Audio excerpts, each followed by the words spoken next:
Hello everyone, welcome back to another video where today I want to talk about Radio Times' recent coverage of just new Doctor Who information from the Doctor Who premiere. In a previous video we spoke about Russell T Davies' comments with regards to the Master, saying that the Master will be held on a break for the foreseeable future, and in today's video Russell T Davies gave some clarification on how the Timeless Child is going to be used in his era, as well as Ncuti Gatwa giving some sort of confirmation of his future with the show, as well as comments from both Ncuti and Millie on the new TARDIS trio. So yeah, I'm just going to go over all this, give my thoughts, subscribe if you're new, that would be greatly appreciated.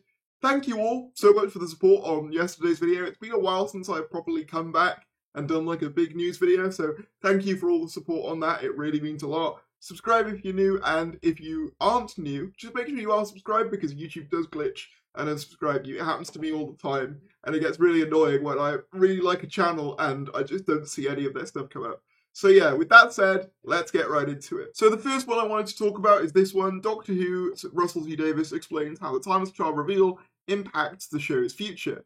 And yeah, we'll listen to it here. So he gets asked the question. Pay homage to Chris Chibnall as well with the continuation of the Timeless Child. Absolutely. I mean, he established the fact that, I mean, I think Timeless Child doesn't mean anything to anyone, to a lot of viewers, genuinely. If you're outside the show, what does that mean? But what it does mean is the Doctor's an orphan. He's abandoned, he was adopted by the Time Lord, so you play that for the emotions. You play the fact that, I don't want to hang things off science fiction words that simply won't mean anything around the breakfast table.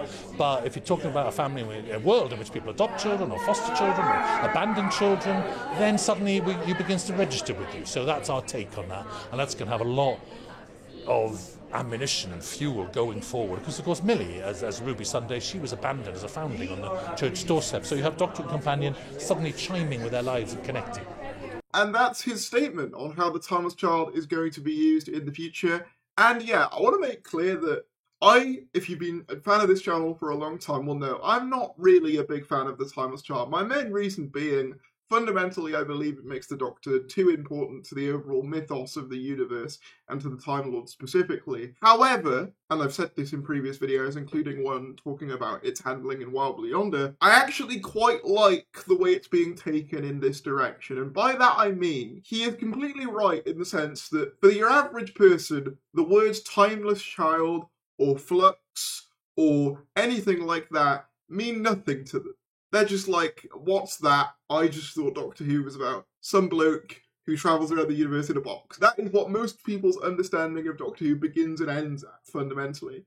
So the idea of not choosing to focus on the Time Lords and Time Lord mythology and the Timeless Child and lore and science fiction words, and instead focusing on the interpersonal connection the Doctor and Companion have, as they're both now adopted. For me, and the way I enjoy the show, that is probably the best way you could continue on the Timeless Child. I know for some people they'd have preferred we just completely dust it under the rug and move on, and I do understand that compulsion, but I also understand the difficulty of, that was 3 series of television that happened last year. It's not like with the half-human stuff in the TV movie where there was like, a 10-year gap between that and the revival. It's a lot more recent history, and it was the crux of an entire era of television. You can't really just then say, yeah, none of that really happened. Even Moffat, when he took over from Russell, yes, there was a universe reset, but it was very obvious that the effects of the Time War and the ending of the Tennant years did still play a part in the character development of Smith particularly. And obviously Day of the Doctor saw the eventual saving of Gallifrey. So I understand the difficulty of trying to keep the show consistent and also make it accessible for new viewers. And I think using the Timeless Child not so much as a lore thing, I saw people saying when Russell suggested he may continue the Timeless Child, oh, is he going to bring in Tecteun? Is he going to bring in the Division? Is he going to bring in, I don't know, Carvanista? I don't think that's going to be how he goes about it. It's going to be more about the personal. In the same way that the Time War was. The way Russell focused on the Time War in his first era was never really about, the political implications it had on Gallifrey. It was about the personal implications that war had on the Doctor. The only times we ever really heard about the Time War in Russell's first era was in these vague kind of poem-like speeches, about the Nightmare Child and the Army of Neville-Wers and all of that sort of stuff. It was always more about the effect it had on the Doctor, to me, than it was about the war itself as an event. And I think he's treating the Timeless Child in a similar way. And again, there are aspects I don't like to the Timeless Child, but I think using it as the basis for a Doctor-companion dynamic is actually quite a fresh way to go about it. So I'm not against it. I do hope that, you know, it's not like the spine of the series. Like, I do hope, like, I don't know, the mother person that drops off Millie doesn't turn out to be Tacteun or something. I don't think it will be. But otherwise, I'm okay with it. Again, not a big fan of the Timeless Child, but I like the way it's being done. And I also understand the difficulty of, you can't really just turn around to the audience and go, none of the stuff you watched for the last 3 years mattered. Even if you didn't like it, it would feel kind of insulting, I guess, if you'd spent that time dedicated to watching it, only to figure out that you pretty much wasted your time. So yeah, I do understand that completely. But I think beyond that, I'm just kind of done with lore additions to Doctor Who for the time being. I don't need a major shake-up now. I'm happy with them to just, you know, continue to use that for emotional storytelling, sure, but I don't want anything more lore-wise. You know, I don't want to hear anything more about the Division or Gallifrey, really.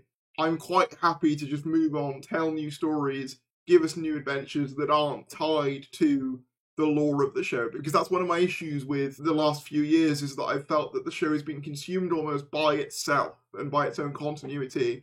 And I think we really need a break from that. So I'm hoping that will still be delivered. And I think it will. I do have some concerns still. Obviously, if you watched yesterday's video, I mentioned the memory TARDIS as an example of that, but it remains to be seen. But yeah, I think broadly I would rather it be used for character work and actually be used to further the Doctor as a character and his understanding with his companion, as opposed to the Chibnall approach, which seems to be, here's this lore change. I don't know what it means for the future of the character. The Doctor's going to be sad about it for a bit, but it doesn't really affect anything. You know what I mean? I'd rather it actually have an impact on the characters than the alternative, which was just, here's a lore change. The lore change shouldn't exist purely for the lore change's sake, which is kind of one of my issues with the Timeless Child, is what did it really change during the Chibnall era? Whereas, at least with the way it's being handled with this era, it does actually have an impact on the dynamic the Doctor has with the companion, the dynamic the Doctor has possibly with other species, rather than it just sort of being there for the sake of being there. In other news, Russell T Davies teased the season 1 finale, saying, "You will be screaming." Let's take a look. You've teased an absolutely devastating finale, which I'm not ready for. I know. What more can you tell me? Is it going to rival How Much Doomsday? I've got to say that we are dropping these episodes at midnight, and if ever you're going to stay up till midnight with a bottle of cider or a box of chocolates and sit there and watch Doctor Who, I would recommend it for that one, because you will be screaming. Try to stay unspoilt, because it's so hard to be unspoilt with things. Try, and you will have a whale of a time with that one. But yeah, not much to go on there, other than the fact that he says that the finale will be devastating, and the interviewer there sort of makes the comparison to Doomsday, which is arguably probably the most iconic finale in New Who, in terms of just a general public thing, right? Like, I think most people know that the Doctor and Rose get separated and all that sort of stuff. I think that is etched into television at this point. But what I find interesting about that, and it's something that he actually reiterates in Doctor Who magazine, he has a whole spread in Doctor Who magazine basically talking about the midnight launch, and he's actually surprisingly even-handed about it, basically saying, I know it's difficult to avoid spoilers, I know it's a bit awkward, you know, especially if you work online and stuff, but also this is the way TV's going and stuff like that. If you were to ask me personally, I don't think the midnight thing was Russell's decision. I think it was predominantly Disney's initiative to be like, hey, you know, we want a slightly more favourable time for America and other territories. In my opinion, that's what it is. Feel free to disagree on that. I don't think it's his sort of motion, because if you look at the way Russell has spoken about television before, he's kind of decried that. And I think if you read the section in DWM, you can kind of see the conflict in him a little bit there. Like, on one hand, he's saying, yes, you know, this is the future of television, we've got to embrace that, but he's also saying, oh, you know, I quite like not being spoiled and all of the rest of it. So that's interesting. On the topic of the finale itself, I don't have much more to say, but I'm looking forward to it. You know, I'm looking forward to a finale. And yeah, we'll see what happens with that. We have 2 more little videos. This one, just a brief one from Ncuti Gatwa, being asked the question of how long he intends to stick around, and to which he says this. Can we get excited about another season of you, maybe? How long do you fancy sticking around as the Doctor? I'll be around for a while. Mm-hmm. You're not getting rid of me yet. Mm-hmm. So yeah, Ncuti Gatwa there confirming that, you know, in a roundabout way, he'll be here for a while. I'm going to take the liberty and say that that's beyond season 2. I believe it was the Variety article where Russell said plans are already in motion for beyond season 2, which for those of you who don't know is what Disney have ordered up to thus far, basically. And it was recently announced as well that he's going to be doing a play into early 2025 with Sharon D. Clarke, who incidentally played the mother of Ryan, or the grandmother of Ryan, Grace, I should say. So that's a funny little coincidence. But yeah, that implies that Gatwa's schedule is going to be relatively filled going into early 2025. So I think we can assume that there won't be any more Doctor Who filming until early 2025, which makes sense, given that there's not even going to be season 2 until, May of 2025, presumably.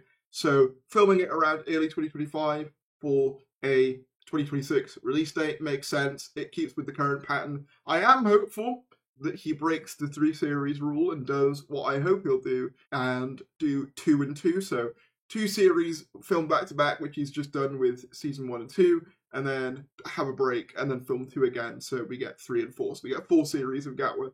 For me, I'd like to see a Doctor sort of break the 3 series rule, particularly because we've only got 8 episodes per series now. I feel that you need that time to fully flesh out like a Doctor with the lesser episode count. So I think 4 series should become the new standard, in my opinion, because the idea of only doing 3 series stems from the Patrick Troughton idea. But the difference there was, Patrick Troughton had so many more episodes individually as modern Doctors do. So I don't think the 3 series thing is necessarily fit for purpose in the modern iteration of the show, but that's just my opinion on that. Finally, we have some comments from Ncuti and Millie regarding them being a TARDIS trio with Verada Sethu joining the team. What's that dynamic been like in the TARDIS, going from 2 of you to 3 of you? Hot. We're all really hot. We're all really hot. It's a really hot TARDIS. It's a really hot TARDIS. No, fun. It's been so much fun. Yeah. It brings such an amazing energy and Totally. dynamic into the TARDIS. And there's 3 of us now saving the universe, so you're safe. Yeah, everyone. you're saved. You're safe at home. Consider yourself saved. There you go. So yeah, obviously just a nice little comment there. And I did like the joke about them all being hot. I mean, we were all thinking it deep down, let's be real. Or at least I was. Moving swiftly on. Yeah, it's just nice to see that, there's definitely, judging by how much laughter is going on there, no ill will once again, sort of hammering that nail into the coffin. But yeah, that's about all I have to say on this. Be sure to like if you enjoyed the video, subscribe if you're new, and I'll see you later.